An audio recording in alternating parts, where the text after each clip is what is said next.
la tarde en que todo cambió parecía una más de tantas. Cielo despejado, calor seco, olor a carbón, cebolla asada y tortillas calentándose en el comal. Era domingo, y como cada mes, la familia de Clara organizaba su tradicional carne asada en casa de sus padres, en Chula Vista. Un evento casi sagrado para ellos. Obligatorio para mí. Nunca me sentí del todo cómodo en esas reuniones, pero siempre iba. Por respeto. Por costumbre. Por Clara. Aunque sabía que su familia apenas me toleraba, yo estaba ahí, con camisa limpia y sonrisa ensayada. Porque así se supone que debe ser, ¿no? Uno se adapta. Uno aguanta. Esa vez llegué tarde. El trabajo me había retenido, el cierre de un proyecto para un centro comunitario me absorbió más de la cuenta, pero sabía que no pasaba nada. Es una carne asada familiar, nadie va a cronometrarte, me decía a mí mismo. Pero algo estaba raro desde el primer momento. Apenas crucé el portón trasero de la casa, lo vi todo, la larga mesa de madera bajo la pérgola, los manteles con estampado floral, las cervezas frías, las risas, las voces que se cruzaban por encima del sonido de un altavoz viejo que soltaba rancheras. Todo estaba en su sitio. Todos estaban en su sitio. Menos yo. Había una sola silla vacía. En la esquina, lejos del asador. Pero no tenía plato, ni vaso, ni cubiertos.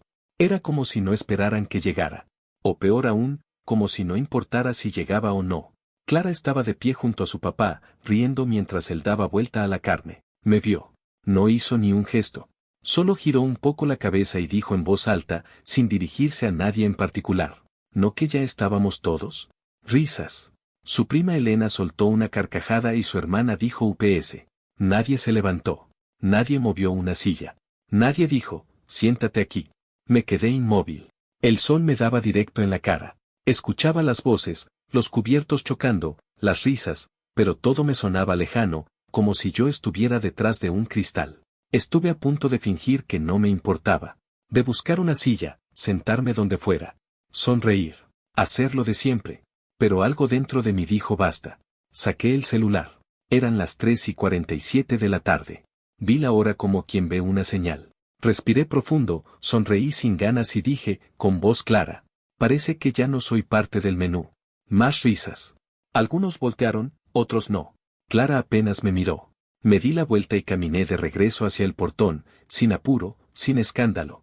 El ruido de la grava bajo mis zapatos fue lo único que sonó mientras me alejaba. Ni un espera, ni un ven, siéntate. Nada. 35 minutos después, mientras conducía sin rumbo fijo por las calles rectas de Chula Vista, me llegó el primer mensaje. ¿Dónde estás? No respondí. Luego otro. Era una broma, no exageres. Una broma, como tantas otras. Como cuando su madre decía que Clara podría haber aspirado a algo mejor. Como cuando su hermana se reía de que yo solo era un arquitecto comunitario. Como cuando Clara misma decía que yo era un soñador más que un proveedor. 7 años de bromas. 7 años de tragarme el orgullo. De justificarlo todo. De convencerme que era normal, que no importaba. Pero esa silla vacía. No era una broma. Era un mensaje. Y lo peor es que ya no me dolía. Me vaciaba. Pasé por calles donde los letreros estaban en español, donde los niños jugaban descalzos, donde la vida parecía más honesta que cualquier cosa en la casa de los padres de Clara. Y en medio de ese recorrido sin destino, lo entendí, no solo me estaban excluyendo de una comida. Me habían borrado, poco a poco, de sus vidas. Y tal vez, Clara también lo había hecho. Entonces supe que necesitaba más que una explicación. Necesitaba la verdad. Y estaba dispuesto a buscarla, aunque no me gustara lo que iba a encontrar. Conducía sin rumbo fijo. Había pasado ya por el centro de Chula Vista, cruzado 2 veces la misma gasolinera, y aún así no me detenía. Tenía la radio apagada. No quería música. No quería ruido. Solo necesitaba que mi cabeza hablara claro, y por primera vez en mucho tiempo, estaba empezando a escuchar lo que me decía. Las imágenes de la tarde se repetían en bucle, las risas, los rostros evitando los míos, la silla vacía. Pero lo que más me dolía no era el asiento olvidado, ni siquiera la broma. Era su indiferencia. Clara me vio llegar. Me vio marcharme. Y no hizo nada. Esa parte me taladraba el pecho. Porque, al final, uno no espera que te defiendan todos, pero sí espera que te defienda la persona con la que compartes la vida. Y Clara, simplemente me dejó ir. Mientras giraba por calles cada vez más vacías, comencé a pensar en otras veces. Momentos recientes que, en su momento, me parecieron pequeños, pero ahora empezaban a tener otro significado. Como el jueves pasado. Clara llegó tarde, casi a las 11. Dijo que había salido con sus colegas del banco, que se quedaron tomando algo después de una capacitación. No le pregunté mucho, solo le pregunté si se había divertido. Me respondió con un más o menos y se fue directo a la ducha. O aquella vez, hace unas semanas, cuando se arregló más de lo normal para una salida de chicas. Llevaba un vestido que nunca había usado conmigo. Le pregunté si iban a algún lugar especial. Me dijo que no, que solo tenía ganas de verse bien. Yo lo creí. O preferí creerlo. Y luego estaban las pequeñas cosas, el celular que ya no dejaba sobre la mesa, las risas bajitas mientras leía mensajes, las noches que se dormía con el teléfono bajo la almohada. ¿Desde cuándo había cambiado todo y yo no me di cuenta? La idea me revolvía el estómago. Porque no se trataba solo de ese día en el patio de sus padres. Era una suma de señales que no quise ver. O que vi y decidí ignorar. Me estacioné en una calle sin salida, entre casas bajas y palmeras torcidas por el viento. Apagué el motor y me quedé sentado, con las manos aún sobre el volante. Respiraba lento, como si eso me ayudara a pensar mejor. La duda empezó a crecer como una bola de plomo en el pecho. ¿Y si no era solo frialdad? ¿Y si Clara no solo estaba distante? ¿Y si había alguien más? El pensamiento me golpeó como un ladrillo. Me sentí estúpido solo por considerarlo, pero al mismo tiempo, no podía ignorarlo. No después de todo lo que había recordado en esa hora de silencio. Miré mi celular. Nada nuevo de Clara. Solo los 2 mensajes anteriores. Ni una llamada perdida. Nada. Eso también hablaba. Tomé aire y desbloqueé el teléfono. Abrí la aplicación de la cuenta compartida de teléfono móvil. Yo era quien pagaba las facturas, el que gestionaba los datos, los planes, los números. Clara siempre decía que esas cosas le daban flojera. Y por eso mismo sabía que si había algo raro, lo iba a encontrar ahí. Ingresé, revisé, deslicé. Y lo vi. Un número desconocido. Repetido. Decenas de veces en los últimos días. Mensajes, llamadas, incluso videollamadas. Sentí un hormigueo recorrerme el cuerpo. Mi garganta se cerró. Ese número, no era mío. No era de su madre, ni su hermana, ni ninguna de sus amigas. Era un número que no reconocía. Pero Clara sí. Y lo estaba marcando cada noche. Pegué la cabeza al respaldo del asiento, cerré los ojos y apreté los puños. Me sentí congelado, por dentro y por fuera. No tenía pruebas claras todavía. Pero tenía algo peor, tenía una corazonada. Una de esas que no se equivocan. Algo estaba pasando. Y ahora ya no quería que fuera solo una idea. Quería saber la verdad. Toda. Tardé varios minutos en decidirme. Tenía el número anotado en la aplicación, pero no quería buscarlo todavía. Una parte de mí necesitaba aferrarse a la duda. Mientras no supiera quién era, podía convencerme de que quizás todo era una coincidencia. Pero no lo era. Ese número aparecía todos los días. A veces a las 8 de la mañana, otras a las 11 de la noche. En los últimos 20 días, estaba registrado al menos 40 veces. Y yo no recordaba que Clara mencionara ningún nuevo amigo del trabajo. Abrí el navegador de mi celular. Busqué un servicio de rastreo inverso de números. Introduje los 10 dígitos, con los dedos temblando más de lo que quería admitir. Esperé. La página tardó. Un anuncio. Una carga. Y luego, el nombre. Daniel Foster. No me decía nada. Nunca lo había escuchado. Pero había algo en ese nombre que me dio escalofríos.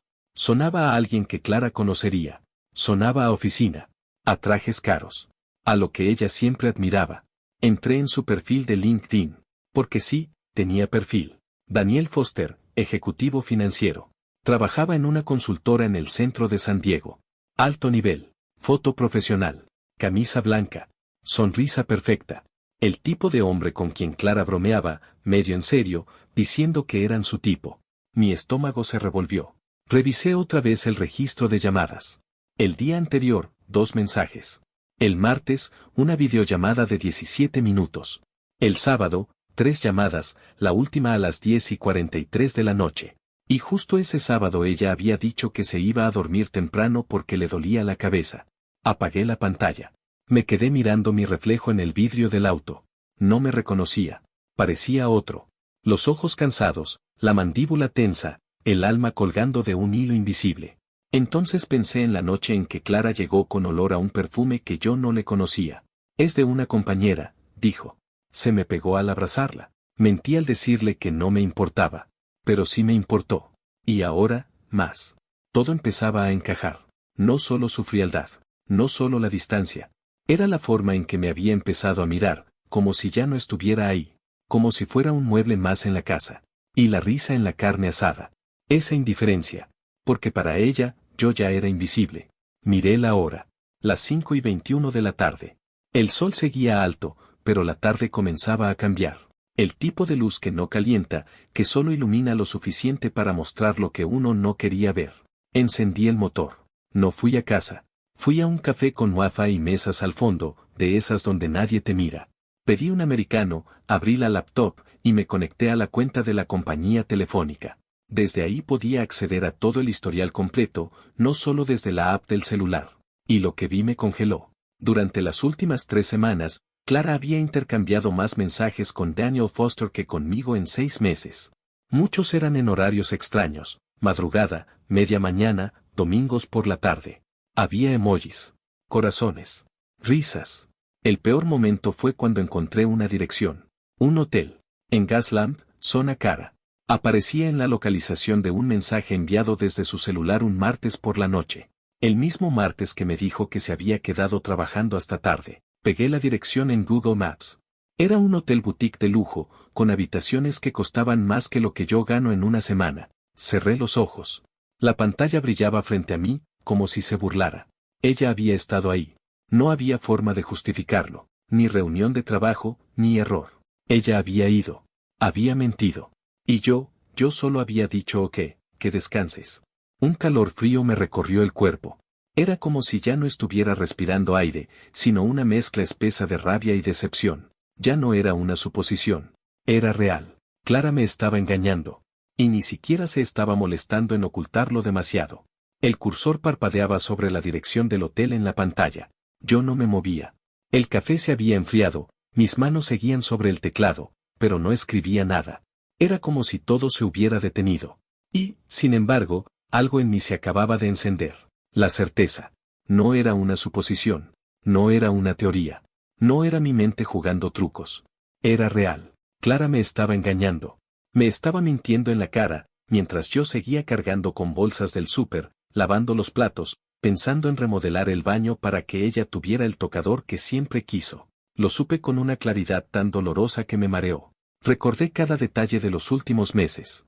Las salidas misteriosas. Las excusas que sonaban vacías. Los luego hablamos cuando le quería contar algo importante. Incluso recordé la última vez que intenté abrazarla y ella se inclinó hacia atrás, como si mi tacto la quemara.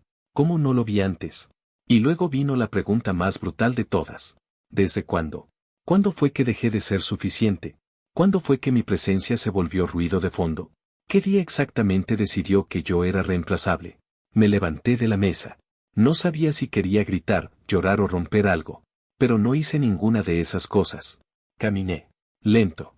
Pasé entre las mesas del café como si no existiera. Salí a la calle, la brisa me pegó en la cara, pero ni siquiera sentí frío. Tenía que verla. No para enfrentarla todavía. No con furia. Solo, para mirarla a los ojos y ver si tenía el valor de seguir fingiendo. Subí al auto. Tomé aire. Y manejé. Cuando llegué a casa, ya era de noche. Las luces estaban encendidas. Su coche estaba en el garaje. Entré por la puerta principal, despacio, como si no quisiera asustar a una mentira.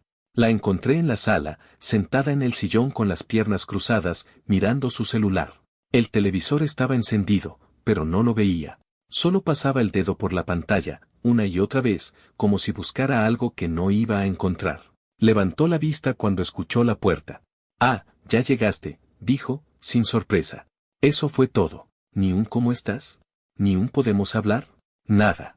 Me quedé parado, observándola. La forma en que su expresión no cambiaba. La seguridad con la que asumía que yo volvería, como siempre. «Sí», dije. «Ya llegué». Ella dejó el celular en el sillón y se estiró como si acabara de despertarse de una siesta. ¿Te vas a quedar callado toda la noche por lo de la carne asada? Era una broma, Alex. Estás exagerando. No respondí. Caminé hacia la cocina, tomé un vaso de agua, volví a la sala. ¿Dónde estuviste el martes en la noche? Pregunté de pronto. Clara parpadeó. ¿Qué? Dijiste que estabas en la oficina, que hubo una reunión tarde. ¿En qué hotel fue esa reunión? Silencio. Un segundo. Luego dos. Finalmente, su voz. ¿Qué estás insinuando? Nada, respondí. Solo quiero que me digas el nombre del hotel. Ella frunció el ceño. Se cruzó de brazos. No tengo por qué responderte eso. Me estás tratando como si fuera una criminal. No, dije con calma. Solo quiero ver si puedes decir la verdad por una vez. La tensión llenó la sala. Podía sentirla en el aire, en el zumbido sordo del televisor de fondo. Y entonces, por primera vez, la vi dudar. Solo un segundo. Una microexpresión. Pero fue suficiente. Ahí estaba. La culpa. La confirmación. No necesitaba más. Me di la vuelta sin decir nada más. Subí las escaleras. Fui al estudio. Cerré la puerta. Abrí la laptop. Me senté. Porque esto no se iba a quedar así. Estuve casi una hora encerrado en el estudio, sin moverme mucho. La computadora frente a mí, el historial de llamadas abierto, los mensajes entre Clara y Daniel aún en pantalla. No los cerré. No los borré. Solo los dejé ahí, como heridas que uno ya no tapa porque necesita verlas para creer que son reales. Afuera, la casa estaba en silencio. Ese tipo de silencio que no es paz, sino presión. Clara no subió. No tocó la puerta. No mandó mensajes. Nada. Cuando finalmente salí del estudio, la encontré en la cocina, sacando algo del refrigerador como si nada hubiera pasado. Me observó por el rabillo del ojo. ¿Ya se te pasó el drama? Preguntó, sin ni siquiera mirarme. No respondí. Caminé hasta la mesa del comedor, dejé el celular sobre la superficie de madera con la pantalla encendida. Clara se acercó por reflejo, y entonces lo vio. Su nombre. El número. Los registros. Los mensajes. Y justo ahí, en medio de todo, la dirección del hotel. La expresión en su rostro cambió. No fue miedo. No fue culpa. Fue molestia. Como si le hubiera arruinado un plan. ¿Estás revisando mis cosas ahora? Dijo con tono de desprecio. Estoy revisando mi vida, respondí. Se cruzó de brazos. Respiró hondo. Muy maduro de tu parte, Alex. ¿Quién es Daniel Foster? Silencio. Un largo silencio. ¿Qué importa? Esa frase cayó como un disparo. Importa porque te casaste conmigo. Porque compartimos una casa. Porque llevo años tratando de construir algo contigo mientras tú lo derrumbabas en secreto. Clara se rió. Una risa seca, sin emoción. Ay, por favor. No hagas esto más grande de lo que es. ¿Qué es entonces? Una distracción, dijo, encogiéndose de hombros. Sentí como si me hubieran golpeado en el pecho. Me costaba incluso respirar. ¿Y yo qué soy? Clara me miró como si le diera flojera contestar. No sé, Alex. Últimamente, eres como aire. Estás, pero no se siente. Me quedé en silencio. No había gritos. No había insultos. Solo esa frialdad de quien ya no tiene interés ni en lastimar. Y eso era peor. ¿Desde cuándo? Pregunté. ¿Importa? Sí. Unos meses. Tal vez más. Ya ni sé, respondió como quien habla del clima. ¿Y pensaba seguir como si nada? Pensaba que tú nunca te ibas a dar cuenta. Siempre estás tan distraído con tus planos y tus proyectos sin plata. Ahí estaba. El desprecio. El de verdad. No era solo que me engañaba. Era que ya no me respetaba. Ni como pareja, ni como persona. Entonces, por primera vez en años, lo dije. Tienes hasta mañana para salir de esta casa. Clara abrió mucho los ojos. Como si no lo hubiera esperado. Como si el hecho de que yo tuviera límites fuera una traición. ¿Me estás echando? Sí. ¿Y a dónde se supone que voy a ir? Tal vez Daniel tenga una habitación libre. Clara se quedó en silencio. Por primera vez, vi una grieta. No miedo. No tristeza.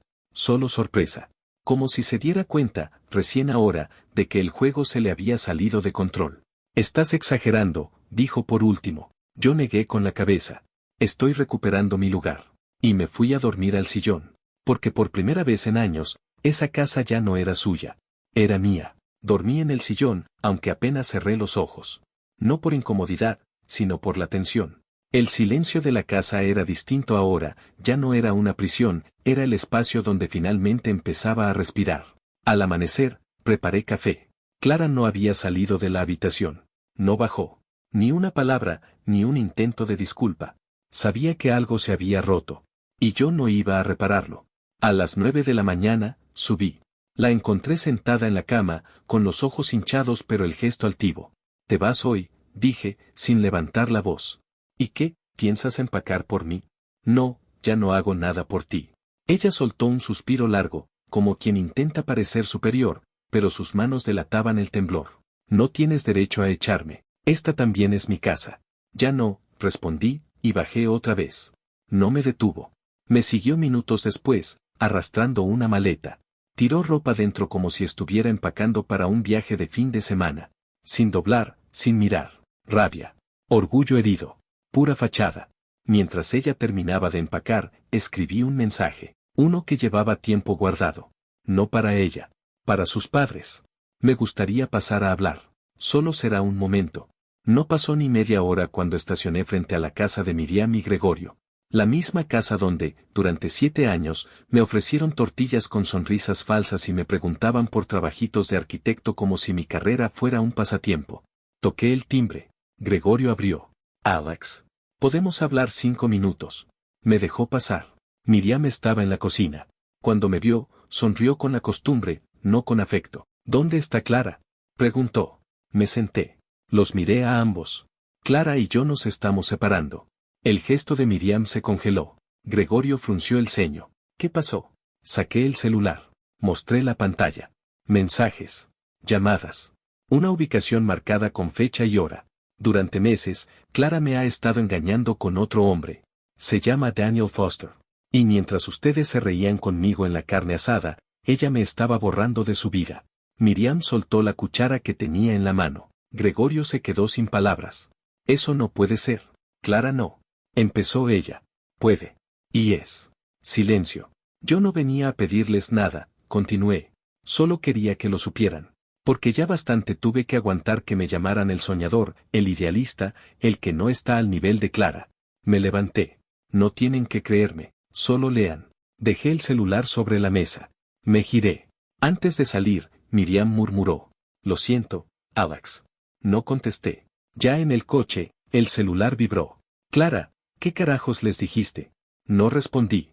Solo puse música, bajé la ventana y dejé que entrara el aire de la mañana. Por primera vez en años, no me sentía pequeño, ni inseguro, ni fuera de lugar. Me sentía libre. Me hospedé en un hotel sencillo cerca del centro. Nada lujoso. Solo una cama limpia, un escritorio y silencio. Clara aún no dejaba de escribirme. «Hablamos, no tienes por qué arruinar mi vida, esto no tenía que terminar así». Todos los mensajes, uno tras otro, sin pausa. No respondí ninguno. Ya no quería explicaciones. Quería entender qué tan profundo era el engaño. Y había una sola persona que podía darme respuestas, Daniel Foster. Tenía su número. Lo copié desde el historial, lo miré unos segundos, y respiré hondo antes de marcar. El tono sonó 2 veces antes de que una voz contestara. «Sí. ¿Daniel?», pregunté. «Sí». «¿Quién habla?». «Soy Alex. El esposo de Clara». Silencio. Ah. Ese no sonó a sorpresa. Pero tampoco a culpa. Sonó a complicación. «Necesito hablar contigo», dije. «No voy a gritarte. No voy a insultarte. Solo necesito entender». Daniel suspiró. Luego respondió. «No sabía que seguían juntos. Clara me dijo que estaban separados». «No lo estamos. Al menos no lo estábamos cuando empezó todo esto». Silencio otra vez. «¿Me estás diciendo que...». «Sí», interrumpí. «Todo ese tiempo, yo estaba en casa. Cocinando, trabajando, arreglando cosas que ella me pedía». Daniel murmuró algo que no alcancé a entender. «Mira, Alex. No soy el tipo de hombre que se mete con mujeres casadas. Si hubiera sabido, te juro que... No tienes que jurar nada». Mi voz era baja, pero firme. «Solo dime, ¿desde cuándo?». «3 meses», respondió. «O tal vez un poco más». Eso me dolió más de lo esperado. No sé por qué. Ya tenía pruebas. Ya tenía certezas. Pero escucharlo de su voz fue como un clavo final. «¿Y tú realmente creíste que estaba separada?». «Sí. Ella decía que tú te habías ido.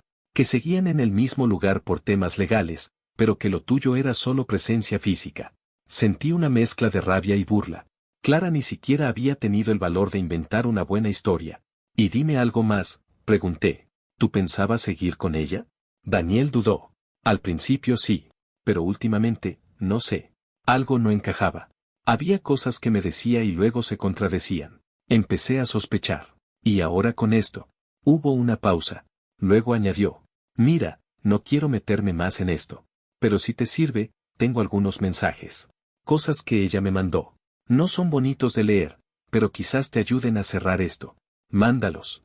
Te los reenvío por correo. Gracias. Y, Alex, lo siento. De verdad. Colgué. Me quedé mirando el celular, esperando. Minutos después, entró la notificación, un correo de Daniel Foster.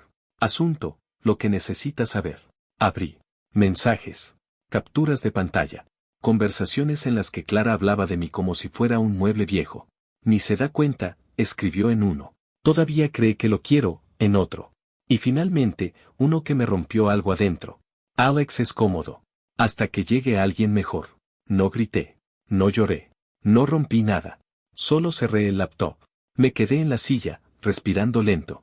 Y supe que no había vuelta atrás. Clara no solo me había traicionado. Me había despreciado. Me había usado.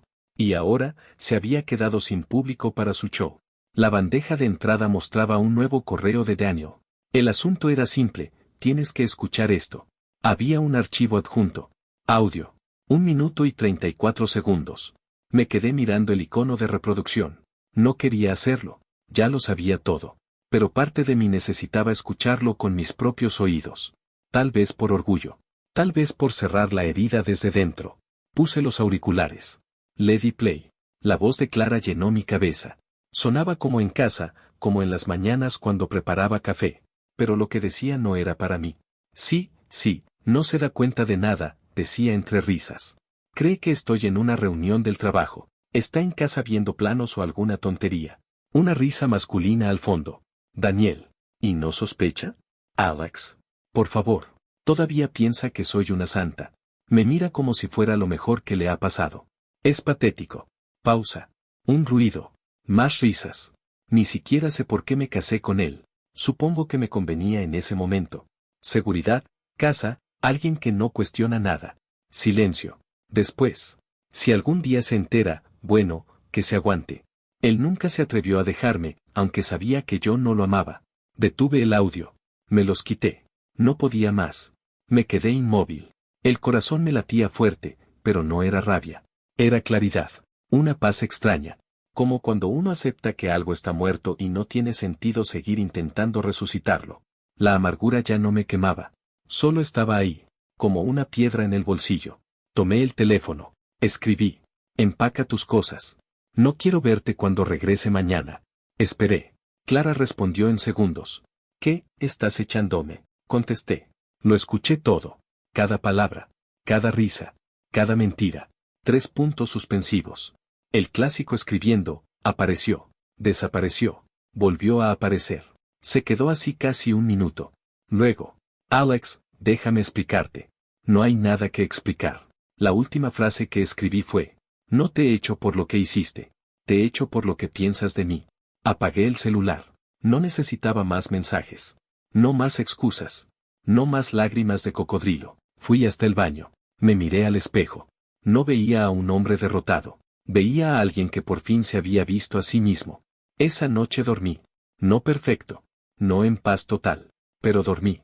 Y eso ya era mucho. Volví a casa al día siguiente al mediodía. No tenía prisa. Quería que el tiempo pasara. Quería que ella sintiera lo mismo que me hizo sentir tantas veces, el silencio incómodo, la espera tensa, la incertidumbre. Su coche seguía ahí. Entré. La maleta estaba junto a la puerta. Clara sentada en el sofá, con los brazos cruzados, los ojos hinchados de orgullo, no de tristeza. Me miró como si fuera yo el que debía explicarse. Entonces ya está, ¿no? Dijo. Ya está. ¿De verdad vas a tirarlo todo por un par de mensajes? La miré con calma, sin rabia, sin rencor, solo con una certeza sólida en el pecho. No lo tiro por los mensajes. Lo dejo porque entendí quién eres. Clara apretó los labios. Se levantó. Caminó hasta la maleta. La cerró con un golpe fuerte. Te vas a arrepentir, dijo, sin mirarme. Puede ser. Pero no ahora. Abrió la puerta. El viento entró, seco, limpio. ¿Sabes qué es lo peor? Soltó desde el umbral. Que todavía crees que eres mejor que yo. No, respondí. Ahora sé que soy mejor sin ti. Se detuvo un segundo. Lo pensó. Pero no dijo nada más. Bajó los escalones, tiró la maleta en el maletero de su coche, y se fue, sin mirar atrás. Yo cerré la puerta con suavidad. Me apoyé en ella un momento. Escuché el silencio. No era vacío. Era espacio. Era paz. La casa se sentía diferente. No por la ausencia de alguien, sino por la presencia de algo que había faltado durante años: respeto propio. Fui a la cocina. Lavé un vaso. Preparé un café. Me senté en el comedor. No hice nada. No pensé en ella. Pensé en mí. En lo que toleré. En lo que permití. En lo que aprendí. Me había pasado años intentando encajar en una familia que nunca me quiso. En una vida donde me aplaudían solo si bajaba la cabeza. Pero ya no más. Mi celular vibró. Un mensaje de Daniel. Acaba de escribirme. Quería quedarse conmigo. Le dije que no. Le respondí: gracias por avisar, Daniel. Buena suerte, hermano. Te libraste. Sonreí. No con burla. Con alivio. Subí al estudio. Abrí los planos que llevaba semanas sin tocar. Miré esas líneas, esos trazos, y por primera vez en mucho tiempo, me emocioné. No porque fueran perfectos, sino porque me recordaban algo: yo valgo. Yo creo. Yo construyo. Y no necesitaba a nadie que me hiciera dudarlo. Esa noche dormí con la ventana abierta. Dejé que el aire entrara. Limpio. Nuevo. Y al despertar, el mundo no era distinto. Pero yo sí.